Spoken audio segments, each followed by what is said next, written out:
बाजार के जाने माने दिग्गज डीआर चौकसी फिनसर्व के एमडी देवेन चौकसी साहब हमारे साथ कार्यक्रम में हो रहे हैं शामिल। देवेन भाई, गुड मॉर्निंग, बहुत बहुत स्वागत है आपका जी बिजनेस पर। धन्यवाद हमें समय देने के लिए। सबसे पहले आपकी राय बाजार के डायरेक्शन पर ही, क्योंकि लाइफ हाई से देखें तो 2000 पॉइंट नीचे है और नीचे के लेवल से देखें तो 2000 पॉइंट ऊपर, बीचों बीच में। अब what next? Anil ji, good morning. करीबन जो ब्रीदर रैली बोलते हैं हमको, वो I think that breather rally has already happened. 22,100 200 के बीच का जो निफ्टी का लेवल टच हुआ था, उसके साथ में आज ऑलरेडी 24,300 400 का लेवल के आसपास निफ्टी हो चुका है। May be another 200-300 point I think still left, I think for that upside to complete. May be उसके बाद में थोड़ा बहुत मार्केट के अंदर करेक्शन आ सकता है, that is one possibility. Now, this kind of correction will be buy on deep opportunities, क्योंकि ये जो करेक्शन है वो नेचुरल करेक्शन है, जिसके अंदर now individual stock picking based activity start होनी संभावित है। एक तरफ युद्ध की संभावना रिसीड हो चुकी है और दूसरी तरफ आई थिंक कॉर्पोरेट अर्निंग्स और उसके साथ में ये अप्रैल टू जून क्वार्टर का जो कारोबार है कंपनियों का, उसके ऊपर आई थिंक एनालिस्ट का व्यू बनना स्टार्ट हो जाता है। तो मैं ऐसा समझता हूँ कि it's a good time to buy some of the companies जब भी मार्केट के अंदर ये अपॉर्चुनिटी मिलती है at lower levels. Fortunately Nifty 50 stocks के जो दाम है वो करीबन अट्रैक्टिव लेवल के ऊपर है। आज की तारीख में भी करीबन 17 के आसपास का प्राइस अर्निंग रेशियो के ऊपर निफ्टी 50 ट्रेड हो रहा है on a 1 year forward basis. So that practically limits the downside possibility into this particular stocks. As I said, थोड़े बहुत करेक्शन आते हैं तो some of the larger companies would be my choice of preference for buying into the portfolio. बिल्कुल, तो ये है आपके लिए बाजार के पूरे एक्शन पर राय।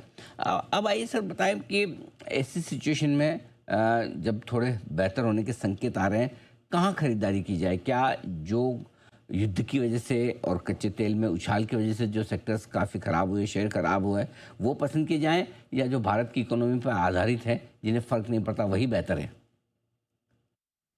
आई थिंक कमोडिटी सेगमेंट के अंदर अभी भी थोड़ा बहुत मेरे ख्याल से एक पेन हो सकता है, बिकॉज जहाँ पे हाई कॉस्ट इन्वेंट्री और उसका resultant mark to market impact का जो प्रभाव है वो कॉर्पोरेट के अर्निंग्स के अंदर ये क्वार्टर में देख सकता है।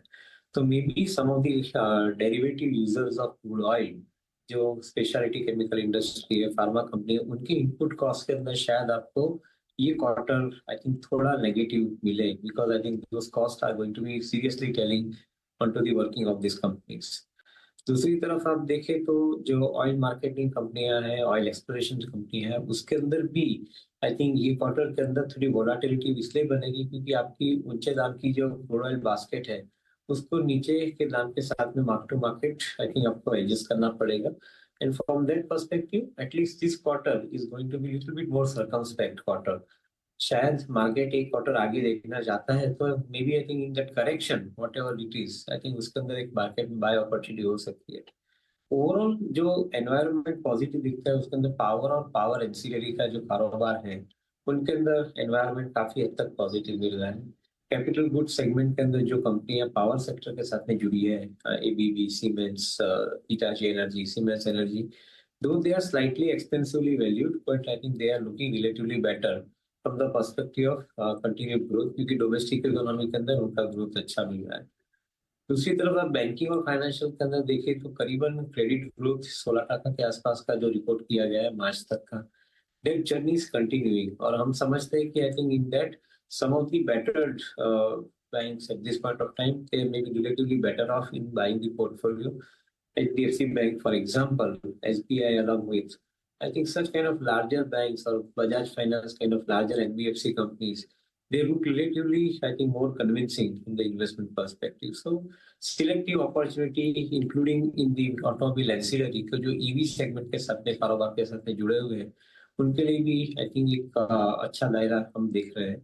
मे बी थोड़ा बहुत कॉस्ट का प्रेशर आ सकता है, but overall business condition they are in a much better condition at this point of time. ये है आपके लिए राय, पूरा का पूरा एक्शन बाजार की डायरेक्शन आगे इन्वेस्टमेंट के मौके पर आया। एक और चीज़ जो मैं जानना चाहता था आपको, सारी चिंताएं तो ठीक है, अब सिर्फ थोड़ा सा लोगों को लगता है कि एक बार एफआईज बेचना रुक दिया है, कम कर दे, या ये खरीदने के मूड में आ जाए तो फिर तेज़ी करने का कॉन्फिडेंस थोड़ा और बढ़ जाए।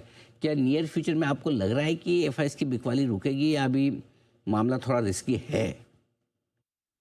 आई थिंक एक तरफ यूएस इकोनॉमी के अंदर Nasdaq has made yesterday all time high. So majority of the funds from respective emerging market and the economies, I think, are getting shifted into US economy because over there the तेजी का दौर काफी हद तक strong जा रहा है वो मार्केट के अंदर. So people are putting money in American market ahead of any other market. Nothing wrong with India market or its valuation. मैं नहीं मानता हूँ कि उसके अंदर वो कारण है. कारण ये है कि उनको वहाँ पे बेटर फंडिंग मिल रहा है. That is why they are going into those markets. And most of these funds which are shifting out of India, they are traded funds. तो काफी हद तक उनका प्रभाव शिफ्ट पोर्टफोलियो करने का बहुत क्विक रहता है और अमेरिकन मार्केट में ट्रेड करके वापस इंडिया भी जुड़ सकते हैं. हाँ, एक चीज चौक जरूर है कि आपका जो रुपी का जो वैल्यू है वो रुपी का वैल्यू यहाँ से एक क्लैरिटी मिल जाती है कि I think it will gradually become little strengthen. तो मेरे ख्याल से आई थिंक एफआई मनी जोर से आने शुरू हो सकते हैं. That will give the stability to the market. But as of now, we talk more about the domestic investors because AMCs are collecting 32,000 crore worth of SIP. Insurance company pension funds are also collecting significantly large amount of money on a month-on-month basis, as can be seen from the insurance companies' results also. तो मैं ऐसा समझता हूँ कि overall domestic market को support करने के लिए डोमेस्टिक फंड्स का जो प्रभाव है काफी हद तक आई थिंक स्ट्रॉन्ग दिख रहा है हमें. So we are not too much worried about FI returning, but I think we believe that opportunity बहुत है इंडिया मार्केट के अंदर. परफेक्ट, ये है आपके लिए राय पूरी की पूरी बाजार पर. देवेंद्र सर, बहुत बहुत धन्यवाद आपका. आपने समय दिया और विस्तार से बाजार के डायरेक्शन और इन्वेस्टमेंट के मौक़ों पर राय हमारे दर्शकों के सामने रखी. बहुत बहुत शुक्रिया आपका. Thank you.